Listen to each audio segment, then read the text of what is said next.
Let's make a flow chart that I think will be very helpful for some of you who are having trouble with calculations for reactions. Also helpful for those of you who don't have problems, but it just visualizes the calculations that you have to make in a really nice way that will help you to kind of organize your thoughts about some of these problems. You notice I got a bunch of boxes on this paper, and some of the boxes, oh here, this doesn't have a B in it already. Okay. Some of the boxes have A's and B's in them already. Notice that all the A's are on the left side of the page and all the B's are on the right side of the page. So what we're going to say is that this is a great gulf between these two sides of the paper. Okay? There's no getting across that gulf from the left side to the right side except one way. And that only way that we can get across from the left side to the right side of the paper is going from moles of A to moles of B, the center boxes. There is a bridge across this great gulf. Okay, there's the bridge. The bridge is called the mole bridge.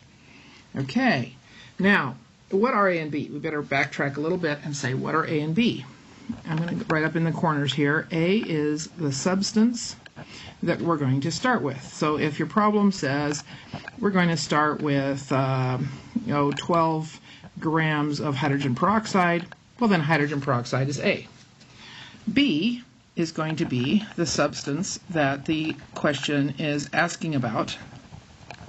So if, for example, we're saying how many molecules or moles of water or oxygen or whatever is created from that hydrogen peroxide. Okay, that's B.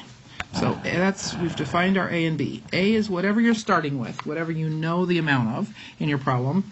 B is what the question's asking for.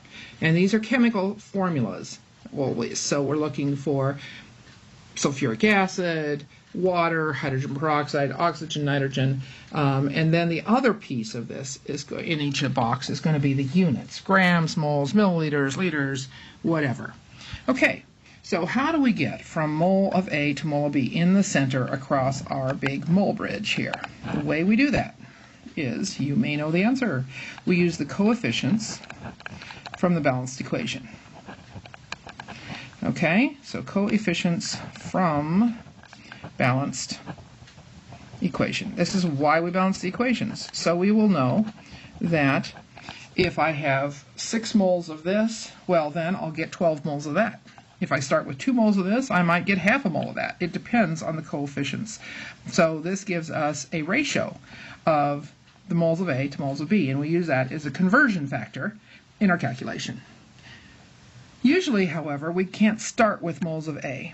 So let's go up to the top and write in grams in our first box up at the very top. Grams of A. So if I start with grams of A, let's say grams of hydrogen peroxide, how will I get to moles? I will get to moles by using the molar mass.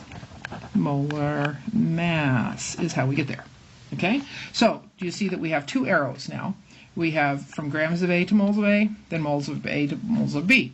That means I would, if I'm starting with grams of A, if my problem gives me grams of A to start with, and wants me to tell about moles of something else, then I would need 2 steps. First, I would follow the first arrow down.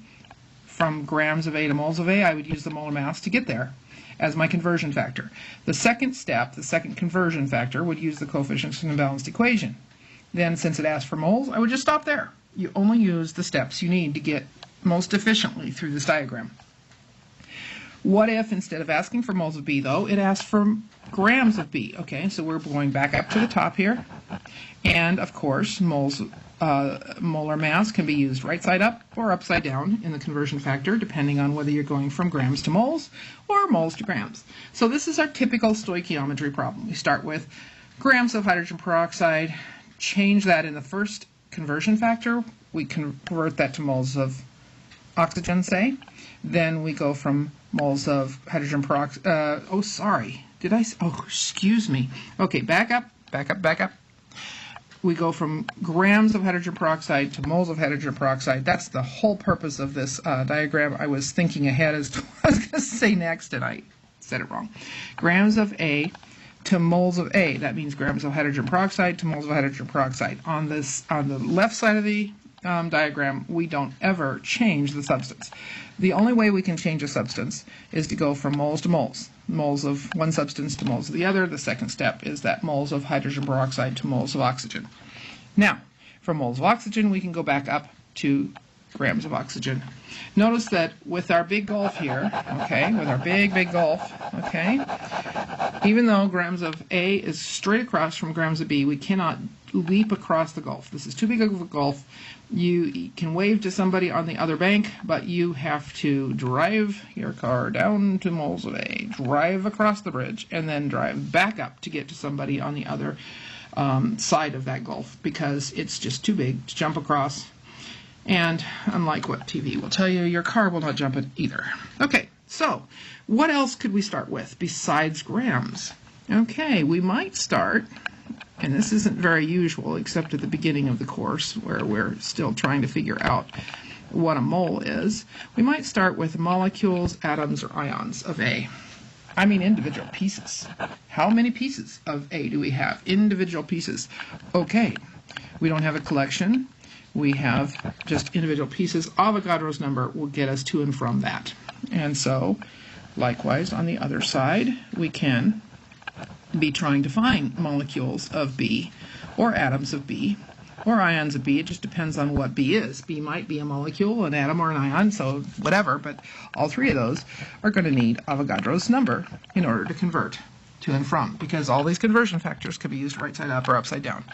All right, so what if you're starting with the molecules you have of hydrogen peroxide and you want grams of oxygen on the other side? You'd start here at molecules of A on the left. Do you see that? Follow the arrow. The first step is Avogadro's number. You would cross the bridge to get from hydrogen peroxide to oxygen, and the bridge is moles to moles. Use the coefficient from the balanced equation, and then moles up to grams of oxygen. Because you can, in each conversion factor, you can change one thing, either the units or the substance, but not both. Okay, what if instead of grams or molecules, what if the problem gives you milliliters of an aqueous substance? Okay, milliliters or liters for that matter, but I'm assuming you guys all know how to get from milliliters to liters. So let's go from an aqueous solution to moles. If we want to know how much, how many moles we have, but we have just the volume, we can use the molarity, which is got a nickname or a shortcut of M, but really means moles per liter, right? Moles per liter will get us from milliliters or liters to molarity, to moles, using the molarity. All right, let's go over to the other side, put in milliliters and aqueous, okay? And of course, we're going to use the same thing. We're going to use capital M, the molarity. So we might start with grams on one side and end up with milliliters on the other. We might start with milliliters on one side, go to milliliters on the other. We could start with milliliters on one side, go to grams on the other. Any of those would take 3 steps. You find the box you're starting in, you find the box you're ending in, and how many arrows you have to follow to get there is how many steps it will take in your equation, how many conversion factors. You need one conversion factor per arrow. If you're starting with moles of A and going to milliliters of B, you're already at the bridgehead, right? If you're starting with moles. So you don't go to grams or milliliters or something first, because that would just be going backwards. You start where the problem starts you. If it starts you with moles, don't try to go backwards to grams, just because you're used to using grams to moles. All right, we got 2 more boxes down at the bottom. We better finish these up quickly here, because this is getting kind of long. We need to get to and from these final boxes. And these are going to look like almost the same thing to begin with. I'm going to put in liters and gas for each one of those 4 boxes that are left, on the left and the right. So liters of A as a gas. We've got 2 different boxes. Now, the first box is at STP. So standard conditions are standard, STP stands for standard temperature and pressure, which is 1 atmosphere and 0 degrees Celsius or 273 Kelvin. the way I can get from liters of a gas to moles of a gas at STP is to use the relationship that 1 mole equals 22.4 liters for any ideal gas at STP. That's a shortcut. It's a shortcut made from the ideal gas law, but it's very nice because we can just put it in a conversion factor and we can get there very quickly. Now, what I should have probably done with this one down here is to make this a dashed line with the last box. So we'll make those kind of we'll put hashes on there to show that it's a dashed line. Because if we're not at STP, we cannot use that 22.4 liters. If we're not at STP, we have to use the ideal gas law to convert. And so it's not going to fit in a conversion factor like all the other things on this paper. We're going to use PV equals nRT as our way of getting to and from moles. So that's just going to be a separate calculation. So you're going to do the first calculation. You're going to start with your liters of your gas that's not at STP. Use the ideal gas law. From it, you'll find the moles of A.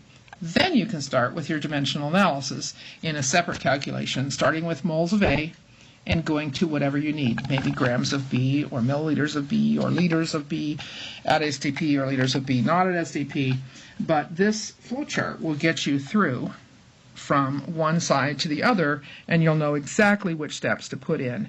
You let the units upside down or right side up, you figure out that by just what'll cancel. So let the units tell you how they should be arranged by how they cancel. Hopefully this flowchart will help you to figure out how you're getting from the first thing that's given in the problem to the thing that it's asking about.